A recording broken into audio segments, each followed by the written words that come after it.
पिता परमात्मा पूर्ण ब्रह्म सारी सृष्टि के रचनहार कुल मालिक कबीर देव जी, कबीर साहिब जी, ये हम सभी आत्माओं के एकमात्र पिता हैं। ये हमारे सृजनहार हैं।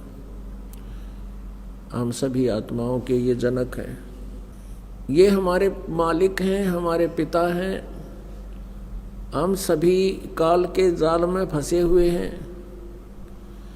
इस काल के लोक में हम रहते रहते असंख्य युग हो गए कष्ट उठातों को, और हम इस काल के दुखों को सहन करने के आदी बन गए, क्योंकि हम विवश हैं। और इसी व्यवस्था को हमने अंतिम मान रखा है। और वेद ज्ञानहीन, तत्व ज्ञानहीन ऋषि संतों, नकली गुरुओं ने, इन झूठे ऋषि महर्षियों ने परमात्मा की परिभाषा अज्ञान आधार से हमें बता रखी है, और हमें फाइनल कर रखा है कि जन्म और मृत्यु तो बनी ही रहेगी। इसलिए हमने ये स्वीकार कर लिया कि जन्म और मृत्यु तो सभी का होता है, क्योंकि गीता अध्याय नंबर 4 श्लोक नंबर 5 में स्वयं गीता ज्ञानदाता, जिसको हम सुप्रीम पावर माना करते थे, वो स्वयं कह रहा कि अर्जुन तेरे और मेरे बहुत जन्म हो चुके हैं, तू नहीं जानता मैं जानता हूं। इस तरह के इन मंत्रों से, श्लोकों से वो अज्ञानी ऋषि महर्षि गुरुजन हमें ये प्रमाणित कर देते थे, हमें संतुष्ट कर देते थे कि परमात्मा भी कह रहे हैं। गीता ज्ञान दाता ये कृष्ण जी को मान रहे थे, और हम पहले अज्ञान आधार से श्री कृष्ण जी को सुप्रीम पावर माना करते थे। और गीता जी में लिखा कि अर्जुन तेरे और मेरे बहुत जन्म हो लिए, तू नहीं जानता। लेकिन ये अज्ञानी इन सदग्रंथों को समझ नहीं सके, जिस कारण से इन्होंने उन मंत्रों के विषय में कोई जानकारी नहीं दी, जिसके विषय में ये स्पष्ट किया हुआ है कि उस पूर्ण परमात्मा जो गीता ज्ञानदाता से अन्य है, उसकी सत भक्ति करने से जन्म और मृत्यु सदा के लिए समाप्त हो सकती है, और उस सनातन परम धाम को ये साधक चला जाता है, जहां जाने के बाद फिर लौटकर कभी संसार में नहीं आता। वो अपने ही सदग्रंथों में विद्यमान है। श्रीमद् भगवत गीता अध्याय नंबर 15 के श्लोक नंबर 1 से 4 में स्पष्ट किया है कि तत्वदर्शी संत वो होगा जो उल्टे लटके हुए संसार रूपी वृक्ष के सभी पार्ट्स को बता देगा, उसके सभी विभागों को जानता है, जड़ से लेकर टहनियों तक। वो तत्वदर्शी संत होगा, और उस तत्वदर्शी संत के प्राप्ति के पश्चात परमेश्वर के उस परम पद की खोज करनी चाहिए, जहां जाने के बाद साधक फिर लौटकर कभी संसार में नहीं आते। और उसी परमेश्वर ने जो गीता ज्ञान दाता से अन्य है, सब ब्रह्मांडों की रचना की है, अर्थात संसार रूपी वृक्ष की प्रवृत्ति उसी से विस्तार को प्राप्त हुई है।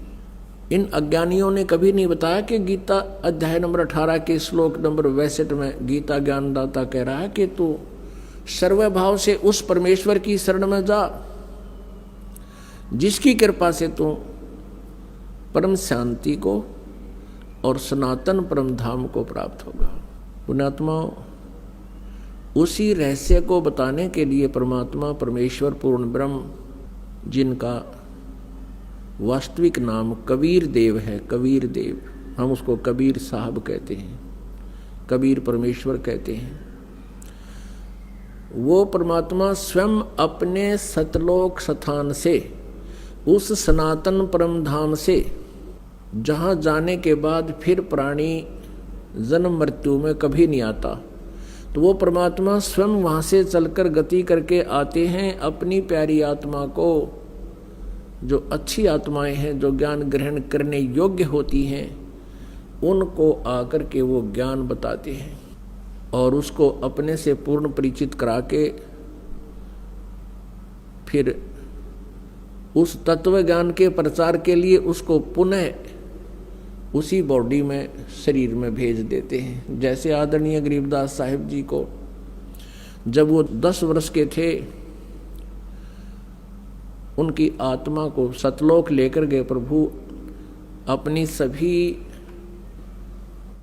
समर्थता से अवगत कराया। ब्रह्मा जी, विष्णु जी, शिव जी आदि की स्थिति से परिचित कराया। पूरे ब्रह्मांडों की रचना के विषय में जानकारी दी और फिर उनको वापस शरीर में भेज दिया था, क्योंकि उधर से कुल के लोगों ने उस बच्चे को मृत जानकर अंतिम संस्कार करने के लिए चिता पर रख दिया था। फिर वापस परमात्मा ने उस आत्मा को पूर्ण परिचित करा करके वापस भेज दिया, शरीर में प्रवेश कर दिया, फिर वो बच्चा जीवित हो गया। तो आज का जो समागम है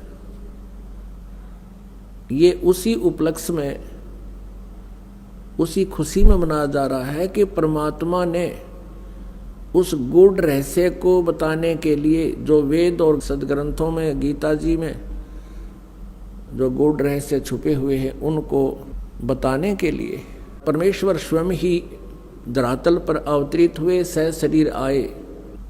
ये वो शुभ महीना है, ज्येष्ठ मास, और ये आने वाली जो पूर्णमासी है अभी 4 दिन बाद यानी 15 जून की,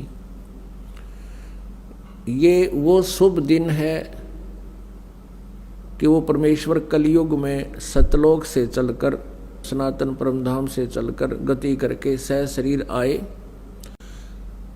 और भारतवर्ष की पवित्र भूमि काशी शहर में एक लहर तारा नामक तालाब में विकसित कमल के फूल पर वो पूर्ण परमात्मा एक नवजात शिशु रूप धारण करके विराजमान हुए। ब्रह्म मुहूर्त, सूर्य उदय होने से लगभग 1.5 घंटा पूर्व के समय को ब्रह्म मुहूर्त कहते हैं। उसी समय एक अष्टानंद नाम के ऋषि वो वहाँ लहर तारा तालाब पर एकांत स्थान देखकर स्नान करते थे, और जैसा भी उनके पूज्य गुरुदेव स्वामी रामानंद जी ने जो साधना करने को बता रखा था, वह कुछ देर बैठकर वो सुबह सुबह भगवान का चिंतन भी किया करते थे। स्वामी अष्टानंद जी अपनी साधना करने की तैयारी में थे, स्नान कर चुके थे, आंखें खुली थी और ज्ञान मुद्रा में विराजमान थे। उन्होंने क्या देखा कि आकाश से एक प्रकाश पुंज आ रहा है। प्रकाश का एक गोला सा आता नजर आया। ज्यों ही ऋषि जी ने उसको ध्यान से देखना चाहा, अष्टानंद जी की आंखें चौंधी आ गई। वो उस तेज को, उसकी चरम दृष्टि सहन नहीं कर सकी, आंखें बंद हो गई। आंखें बंद हुई तो क्या देखा, उसमें एक नवजात शिशु का रूप दिखाई दिया। जैसे हम सूर्य की तरफ देखते हैं, हमारी ये चरम दृष्टि आंखें नहीं देख पाती, हम आंखें बंद कर लेते हैं या दूसरी साइड में कर लेते हैं, नीचे को कर लेते हैं, तो उसमें सूर्य दिखाई नहीं देता, सूर्य का आकार दिखाई देता, सूर्य का प्रकाश दिखाई नहीं देता, केवल सूर्य का आकार दिखाई देता है, एक गोला सा नजर आता है। इसी प्रकार अष्टानंद जी परमेश्वर के उस तेज पुंज को नहीं देख सके। पहले तो उसने देखा कि प्रकाश का कोई गोला सा आ रहा है, फिर आंखें बंद की, फिर दूसरी साइड किया, फिर इधर किया, क्या देखा कि वो नवजात शिशु का वो प्रकाश रहित रूप दिखाई दे रहा है। जैसे सूर्य को देखने के उपरांत उसका प्रकाश रहित आकार दिखाई देता है। और क्या देखता है अष्टानंद जी के वो प्रकाश एक कमल के फूल पर एकत्रित और अदृश्य हो गया। अंधेरा सा था, वो देख नहीं सका, लेकिन इतना तेज प्रकाश अपने आप गति करके आ रहा था, इससे वो अचंभित बहुत हुआ। और इस रहस्य का भेद जानने के लिए वो तुरंत उठकर अपने पूज्य गुरुदेव महर्षि रामानंद जी पंडित जी के पास पहुंच गया और अपने साथ बीती पूरी घटना का विवरण कह सुनाया और पूछा, गुरुदेव ये मेरी कोई भक्ति की उपलब्धि है या कोई मेरा भ्रम है? ये कोई स्वप्न भी नहीं कह सकते, क्योंकि मैं जागृत और खुली आंखों देख रहा था।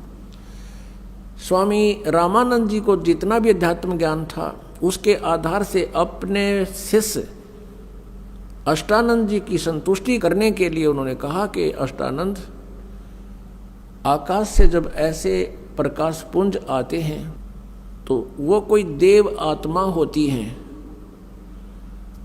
और स्वर्ग लोक से आते हैं, यहाँ किसी माँ के गर्भ में वो प्रवेश करेंगे और फिर जन्म लेंगे और अपना जिस उद्देश्य से वो आते हैं उस कार्य को वो फिर पूरा करेंगे। ऐसे लक्षण महापुरुषों के अवतरित होने के होते हैं। अब जैसा भी उस ऋषि को ज्ञान था, अपने शिष्य को संतुष्ट कर दिया और कहा कि अष्टानंद, तेरी कोई भक्ति की उपलब्धि नहीं है।